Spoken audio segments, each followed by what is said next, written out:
आपण सारेजण आमच्या प्रेमापोटी स्नेहवश इथपर्यंत आला आहात.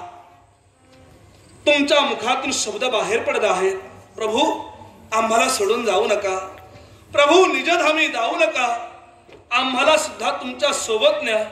पण प्रत्येक गोष्टीला एक मर्यादा असते. त्याप्रमाणे आमच्या अवतार कार्याची मर्यादा आज संपलेली आहे आणि आम्ही आज वैकुंठ गमन करणार आहोत. आपल्या मनात प्रश्न निर्माण झाले, आमच्या स्वागतासाठी कोण देवता उपस्थित आहे? जी आमच्या समोर चालत होती ती देवी सिद्ध गायत्री आमचा मार्ग प्रकाशित करत आमच्या पुढे चालत होती. आमच्या दोहो बाजूला भूदेवी आणि श्रीदेवी म्हणजेच लक्ष्मी आम्हाला वैकुंठात नेण्यासाठी उत्सुक आहेत. या अवतार कार्यात आम्ही धारण केलेले धनुष्य आणि बाण हे आज मूर्तिमंत स्वरूपानं या ठिकाणी उपस्थित आहेत. आमचे सर्व भ्राता सुद्धा या ठिकाणी उपस्थित आहेत आणि आपण सारेजण आनंदाचा गोड निरोप देण्यासाठी इथपर्यंत जमला आहात. पण वैकुंठ गमन करण्यापूर्वी काही महत्वाच्या आणि तुमच्या हिताच्या अनेक गोष्टी आम्हाला आपणास सांगायच्या आहेत. श्री रामकथा प्रत्येकाला माहीत असणं अत्यंत गरजेचं आहे. तो एक दैवी तत्वाचा भाग आहे. म्हणूनच नव्हे तर श्री रामकथा प्रत्येकाला माहीत असणं का गरजेचं आहे? कारण या रामकथेतून अनेक महत्वाच्या गोष्टी शिकण्यासारख्या आहेत. फक्त आपली शिकण्याची वृत्ती असायला हवी आहे. मग या महत्वाच्या गोष्टी कोणत्या ज्या रामकथेतून आपल्याला शिकता येतील? पहिली महत्वाची गोष्ट, कुठल्याही मुलानं आपल्या आई वडिलांचा कधीही अनादर करू नये, नेहमी आदर करावा. याचंच एक उदाहरण म्हणून मातृ इच्छा आणि पितृवचनासाठी आम्ही 14 वर्षाचा वनवास आवडीनं स्वीकारिला. पिताश्री वचन तुम्ही दिलात, कसं पूर्ण करायचं हे तुमचं तुम्ही बघून घ्या, असं उलट शब्दात आम्ही आमच्या पित्याशी कधीही बोललो नाही. केवळ त्यांचा शब्द प्रमाण मानून 14 वर्षाचा वनवास आम्ही आवडीनं स्वीकारिला. कारण आम्हाला माहिती आहे आई वडील आपल्या मुलांचं अहित कधीही करणार नाही. आणि यातून आणखी काय शिकता येईल तर श्रीरामाप्रमाणे उच्च पदाची प्राप्ती करून घ्यायची असेल तर जीवनात वनवासासारखा खडतर प्रवास सुद्धा सहन करावा लागतो. तदनंतर श्रीरामाप्रमाणे उच्च पदाची प्राप्ती होते. हेही या रामकथेतून शिकता येईल. आणि म्हणून प्रत्येकानं लक्षात असू द्या, आपल्या आई वडिलांचा अनादर कधी करू नका, नेहमी आदर करा. हेच ही रामकथा आपल्याला शिकवते. दुसरी महत्वाची गोष्ट, बंधुप्रेम. बंधुप्रेम कसं श्रेष्ठ आहे हे आमच्या सर्व भ्रात्यांनी सिद्ध केलं. स्वतः मरणासन्न अवस्थेत असताना लंकाधीश रावणानं सुद्धा लक्ष्मणाचं कौतुक केलं. आणि ते कोणत्या प्रकारे? मरणासन्न अवस्थेत असणारा रावण बोलू लागला. तो लक्ष्मणास काय म्हणाला? हे लक्ष्मण, रावण हा जगज्जेता ज्यानं नवग्रहांची पायरी केली असा विश्वविजेता रावण रामासमवेत युद्ध करताना का हरला? कारण रावणाजवळ लक्ष्मणासारखा भाऊ नव्हता, सुग्रीवासारखा मित्र नव्हता आणि हनुमंतासारखा दास नव्हता. म्हणून रावण संपला. असं म्हणत स्वतः रावणानं लक्ष्मणाचं कौतुक केलं, बंधुप्रेमाची स्तुती केली. आणि म्हणून आपणा सर्वांस एक विनंती आहे, दोन बंधूंनी काहीशा प्रतिष्ठेसाठी, काहीशा मान सन्मानासाठी, काहीशा संपत्तीसाठी दोन बंधूंनी आपापसात कधीही भांडू नका. हेच ही रामकथा आपल्याला शिकवते.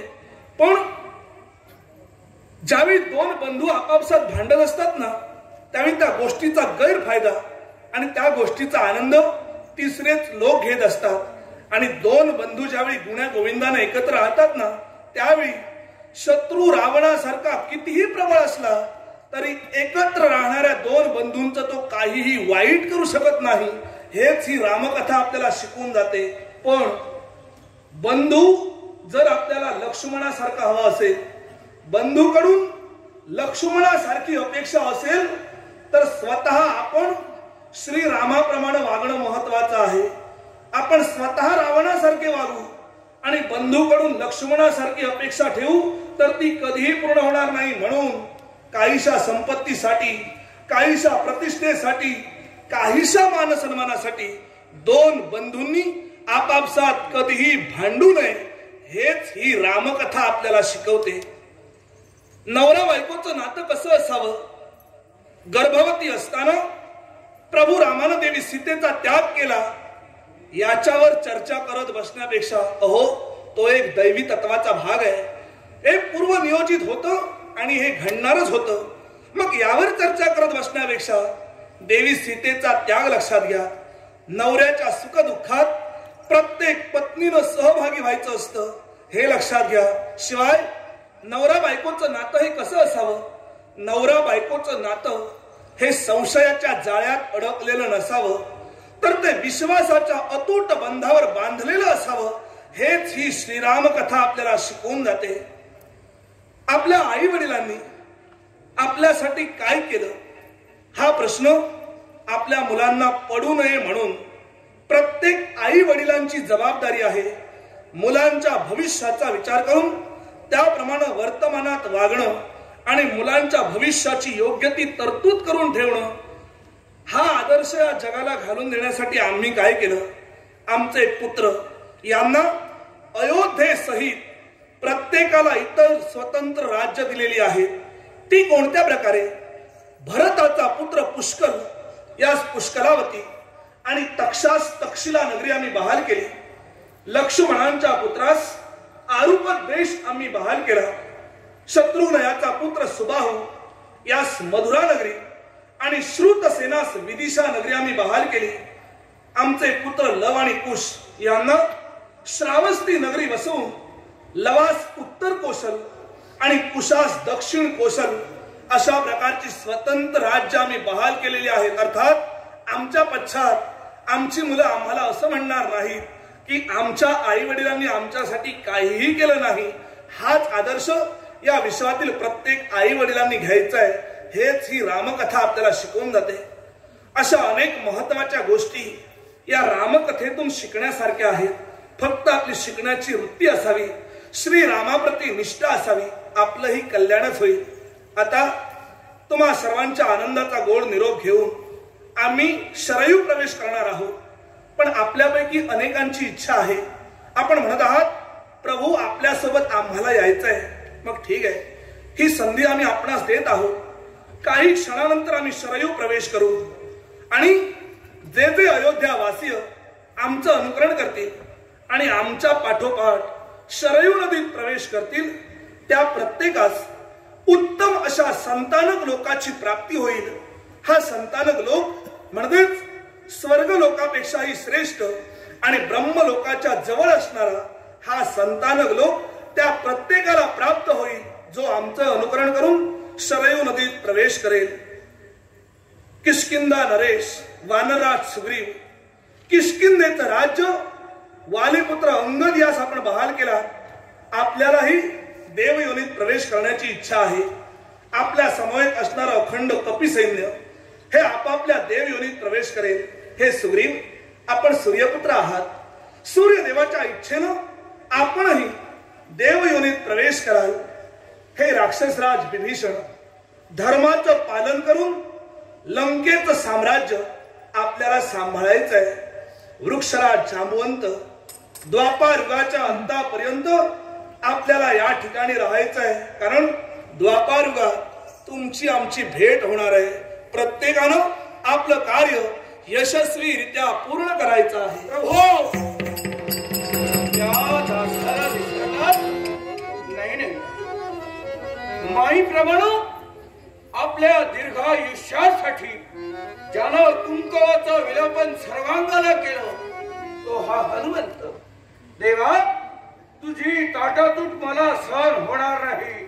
जिथं माझ्या प्रभूचं कार्य संपलं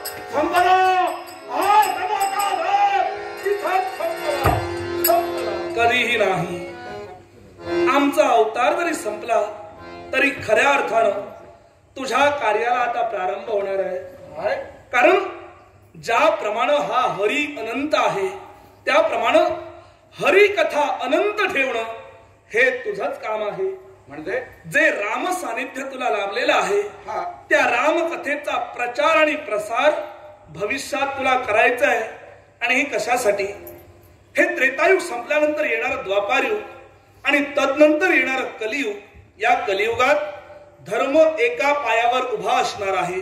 त्यावेळी कलियुगात भक्तांच्या रक्षणाची जबाबदारी तुझ्यावर आहे.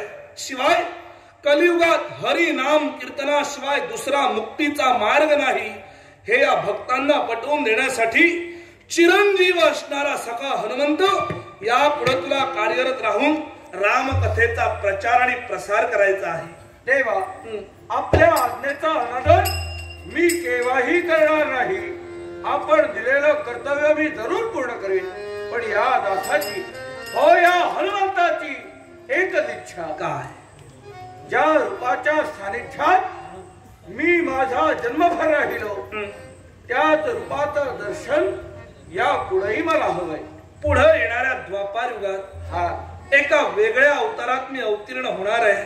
त्यावेळी द्वापार युगात सुद्धा तुझ्या इच्छेसाठी श्रीराम दर्शन नक्कीच तुला मिळेल. जय श्रीराम. तुम्हा सगळ्यांच्या आनंदाचा गोड निरोप आम्हाला हवाय. आणि म्हणून हाती हा कुशाचा घास घेऊन आम्ही शरयू प्रवेश करणार आहोत. हा कुश घास म्हणजेच अर्पण विधीत अतिशय महत्वाचा मानला जाणारा अहंकाराचा नाश करणारा हा कुशाचा घास हाती घेऊन आम्ही शरयूत प्रवेश करणार आहोत. पण हे प्रिय अयोध्यावासी हो, राजा म्हणून कार्यरत असताना ज्याप्रमाणे आपण सर्वांनी आमच्यावर प्रेम केलं तेच प्रेम आमच्या पुत्रांवर सुद्धा करा एवढीच आपल्याकडून अपेक्षा आहे. अपेक्षा आहे. अपेक्षा आहे.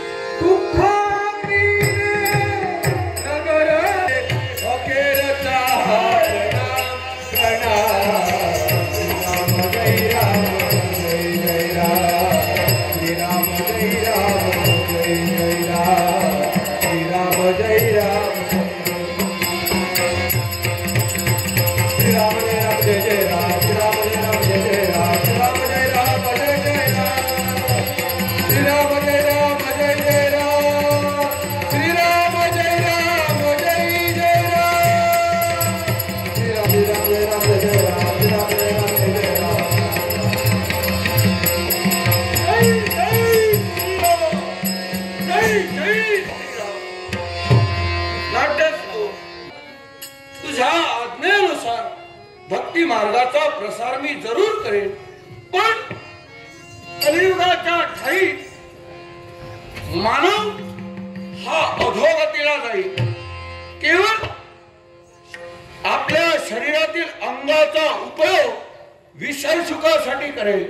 गुल, शिश्न, नाभी, मुख, दोन्ही नेत्र, दोन्ही कर्ण आणि दोन्ही नाकपुड्या या 9 छिद्रांनी युक्त असणाऱ्या 9 द्वारांनी युक्त असणाऱ्या मानव देहाच्या नगरीतून ज्याप्रमाणे बुद्धिरूपी नागिण नाचवते त्याप्रमाणे फक्त विषय सुखाच्या मागे लागेल.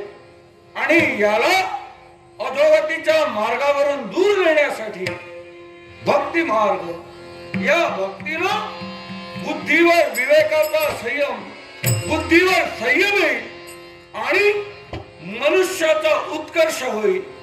संसार करून परमार्थ करायचा असेल तर करा, प्रभूची भक्ती करा. मी असं का म्हणतोय? केवळ दुसऱ्याच्या कल्याणासाठी म्हणून नव्हे, स्वस्वार्थासाठी म्हणून करा. रामनाम हे पापनाशक आहे.